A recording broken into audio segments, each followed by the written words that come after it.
Mesdames, Messieurs, bonjour et bienvenue à vous à ce condensé des actualités de la semaine sur Daibi TV. Voici les titres. Le Bénin a célébré le lundi 22 juillet dernier la journée nationale de l'artisan. Cette journée vise à honorer les artisans et artisanes pour leur implication et leur contribution au développement économique et social dans notre pays. Le directeur départemental de l'industrie et du commerce accompagné de son équipe était sur le terrain dans l'après-midi du mercredi 24 juillet dernier pour faire le constat du prix de la tonne de ciment fixé par le gouvernement. C'est donc tout pour les titres. Le développement, c'est tout de suite.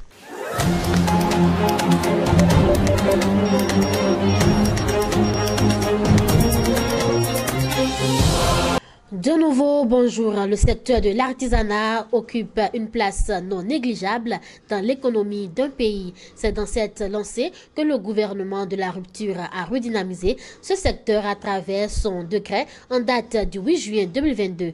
Dans la cité des Koborou, les artisans ne sont pas restés en marge de l'événement. Plus de précisions dans ce reportage. Le Bénin célèbre tous les 22 juillet la journée de l'artisan béninois. L'édition 2024 s'est déroulée dans une ambiance festive dans la ville de Parakou. Habillés en uniforme Lacoste, ces hommes et femmes ont battu le macadam, environ 8 km de marche. Vous aurez constaté que le gouvernement actuel est en train de renverser la tendance. Et aujourd'hui, on ne peut plus rien sans l'artisanat. Et l'accompagnement ira juste au renforcement de capacité. Et aujourd'hui, avec le projet H, il y a beaucoup d'artisans qui ont eu ce renforcement de capacité. Ça ne va pas s'arrêter de sitôt. Ça va continuer.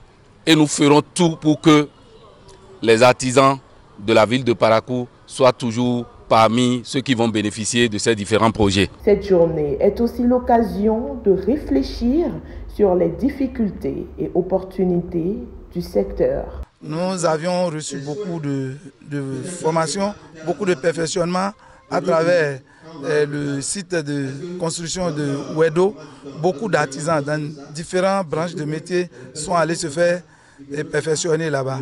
Aujourd'hui, il y a beaucoup de formations qui sont en train d'être données à travers le Fonds du développement de l'artisanat. Comme annoncé en titre, le directeur départemental de l'industrie et du commerce du Borgou et de l'Alibouri a effectué une descente le mercredi 24 juillet dernier sur le terrain pour appréhender les commerçants de ciment véreux qui ne sont pas en règle vis-à-vis des recommandations ministérielles.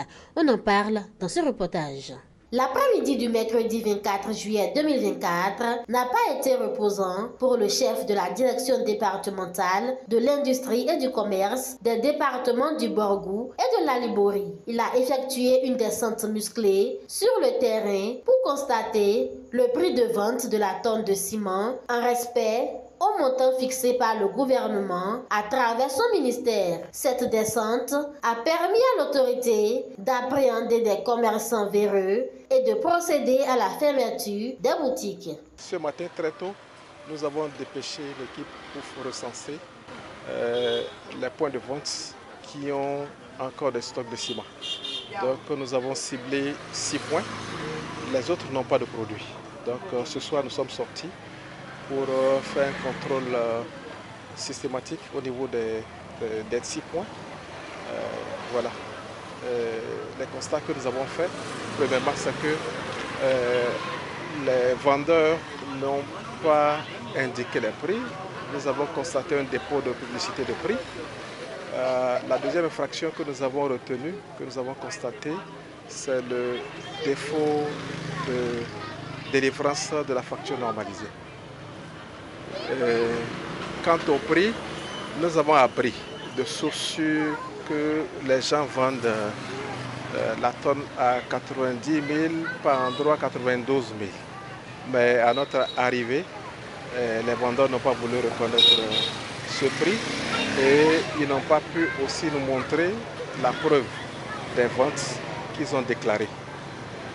Donc pour ces infractions que nous avons constatées, et pour cette incertitude qui prévaut sur le respect de prix réglementaires, alors nous les avons mis sous convocation pour continuer l'interrogatoire et les procédures comme cela se veut. Normalement, la tonne ici à Parakou, selon les prix indicatifs, devait être vendue à 86 000 francs. Étant donné que les usines n'ont pas augmenté le prix à la source, étant donné que le carburant n'a pas changé de prix depuis un bon moment, il n'y a aucun facteur qui justifie cette augmentation.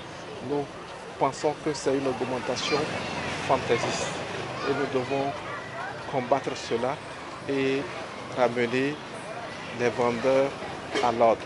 Avis donc aux autres commerçants, car force doit rester à la loi. Les routes deviennent impraticables à Parakou, surtout en saison pluvieuse. Ceci constitue un énorme obstacle pour le libre déplacement des personnes. À cet effet, les usagers du quartier d'Oparou livrent leurs impressions. Vraiment, l'état de cette voie, bon, c'est pas que celle-là, il y en a quelques-unes comme ça dans la ville, c'est vraiment déplorable et c'est pas agréable. Ça nous cause plein de désagréments, des accidents, ça donne de choc à nos moyens de déplacement, ça y est des motos, des véhicules. Le goudron de Yaïboni est dans un état critiquable, un état insupportable. Vraiment, c'est regrettable de voir une voie, n'est-ce pas, historique à cet état-là.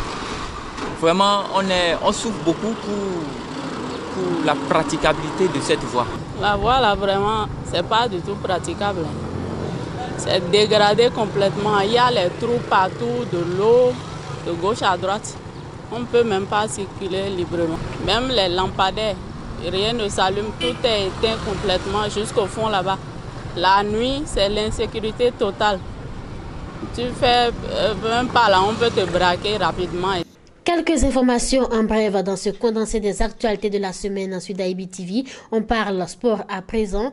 La spécialiste du 800 mètres première médaillée mondiale du Bénin, Noélie Yarigo, et le judoka Valentin Winator sont désignés porte-drapeau du Bénin aux Jeux olympiques Paris 2024. Il faut noter que la cérémonie d'ouverture est prévue pour le 26 juillet 2024. On parle toujours sport dans ce condensé. L'international béninois et triple champion du Bénin, Romaric Amoussou, quitte Coton Football Club et s'engage avec l'ASEC Mimosas en Côte d'Ivoire. C'est donc tout pour les informations sportives et également c'est la fin de ce condensé des actualités de la semaine sur Daibi TV. Merci de nous avoir suivis. N'oubliez surtout pas de vous abonner, de liker et de partager.